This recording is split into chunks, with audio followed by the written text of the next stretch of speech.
everyone. The story of Muhammadin.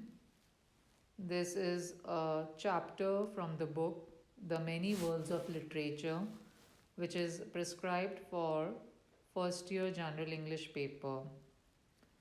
In this book, there are chapters in the form of essays and stories by various writers, and you'll be getting questions from these chapters. So, today we take up the very first chapter, that is the story of Muhammadin, written by Rudyard Kipling. Kipling is the author of the famous Jungle Book, and he was born in 1865. He died in 1936. The story of Muhammadin was published in 1886, and it is a tragic story about a little child who is very lively, and his loving ways win him many friends. Now, the story, it shows the relationship between this little child and the white man. The story, it throws light on the colonial situation through the relationship between the white man and the little child.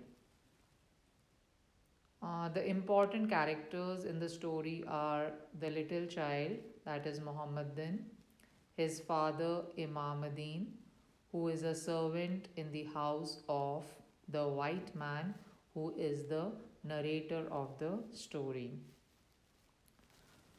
So, Imamuddin, while cleaning the house of the white man, uh, comes across a polo ball which is old and broken, and he asks his master if that ball is of any use to him. The Although the ball is of no use to the master is surprised that why would Imamuddin need that ball.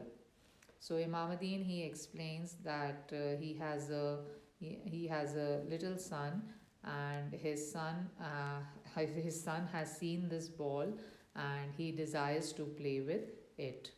So Imamuddin gets the ball, and when he comes out of the room, his son is waiting outside the room, and as soon as the son, that is Muhammadin, as soon as he sees the ball in his father's hands, he cries out loudly with excitement and joy, and he's very happy to get that polo ball, which is a treasure to him. Now, next day, the white man, he comes early from his office, and when he enters the dining room, then he sees the little boy, that is Muhammadin, in the dining room, and he is busy looking around at things.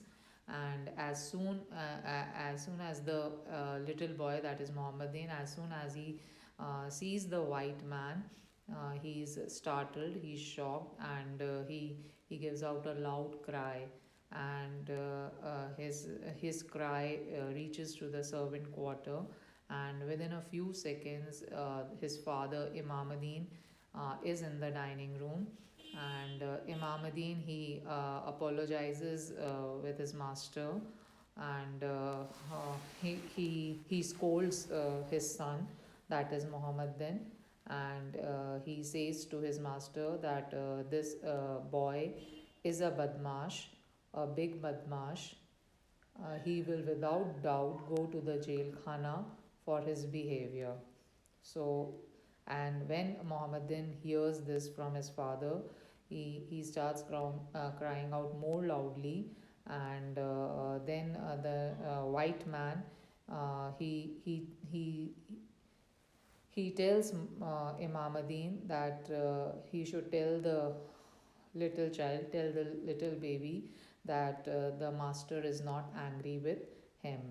So Imamuddin, he conveys his forgiveness, and then he moves he leaves the room, and before leaving the room, he tells to his master that his name is Muhammadin and he is a Badmash. So Muhammadin at this replies to the white man. He says to the white man uh, in a serious manner that I quote from the text: "It is true that my name is Muhammadin, but I am not a Badmash, I am a man." Now, after this incident, the acquaintance of the white man with Muhammadin grows, and every day they would meet in the garden area, and they would just greet each other. Uh, they would just exchange their greetings. Muhammadin would say Salam Sahib, and the white man would reply back saying Salam Muhammadin.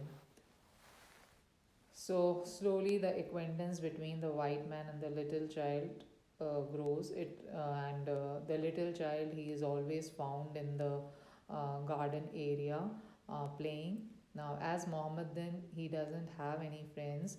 He just keeps himself busy creating things in the garden. That is, he makes certain structures in the garden out of old and unuseful things. So one day, while the white man he is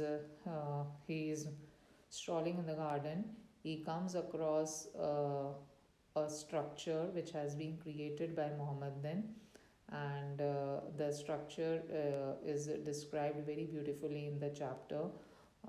It is written, "He had half buried the polo ball in dust and stuck six shriveled old marigold flowers in a circle round it. Outside that circle again was a rude square, traced out in bits of red brick, alternating with fragments of broken china, the whole bounded by a little bank of dust." So, this is the structure that has been created by Muhammadan, and and the white man, he is not at all displeased with this with this act of Muhammadan, and one evening while the white man is moving around in the garden, he, without any intention, he tramples on that structure that was made by Muhammadan. So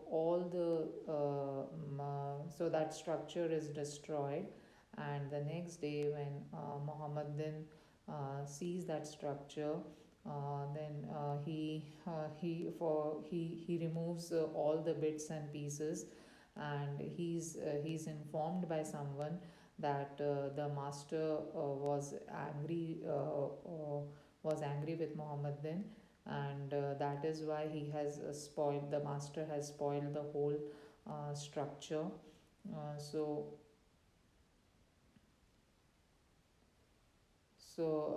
Muhammadan, uh, he feels apologetic, and he asks for forgiveness from the master.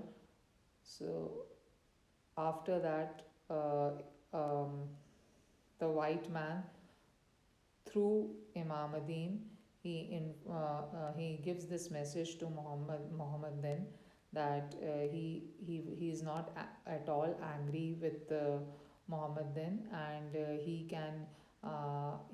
can enjoy himself as he please as he would please to.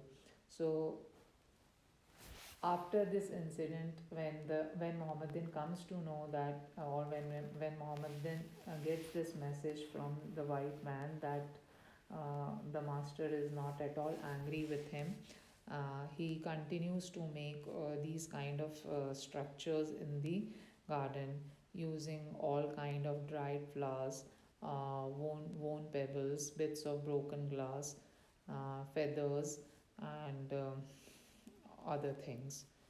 So one day, the white man, he purposely drops a seashell in the garden, uh, in the hope that Muhammadan would use that seashell and would create something grand in the garden. And so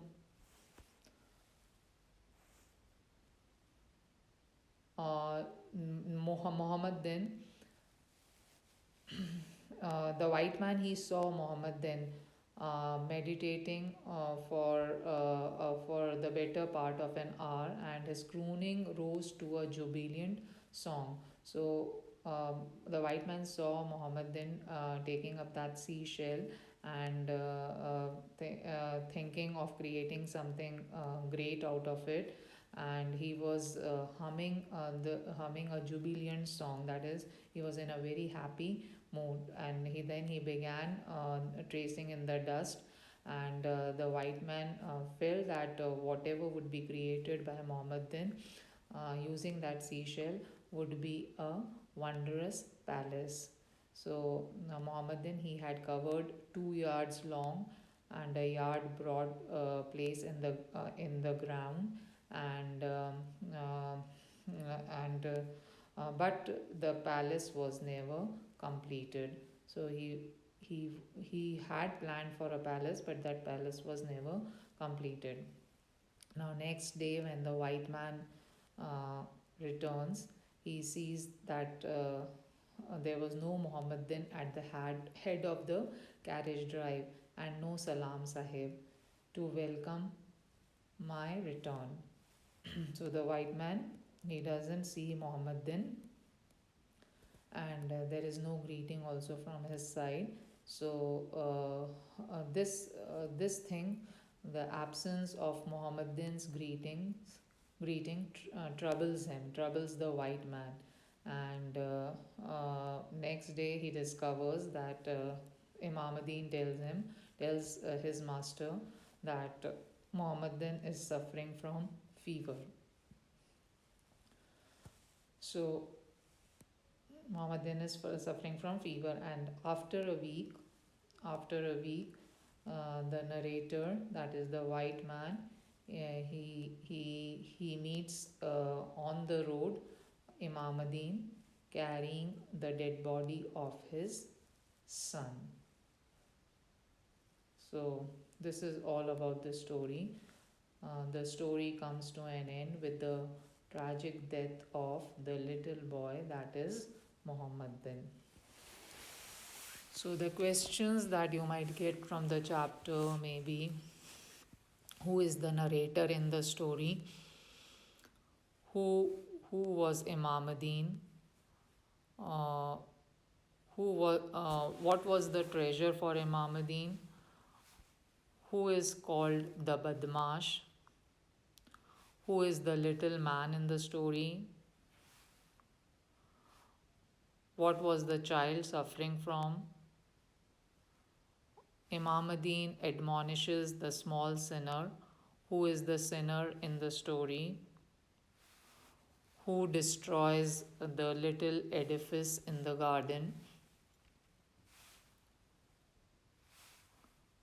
So these type of questions can be formed from the story, and so you need to go through the story in a very proper way, so that you are able to answer these short questions that you will be getting in your paper. Thank you.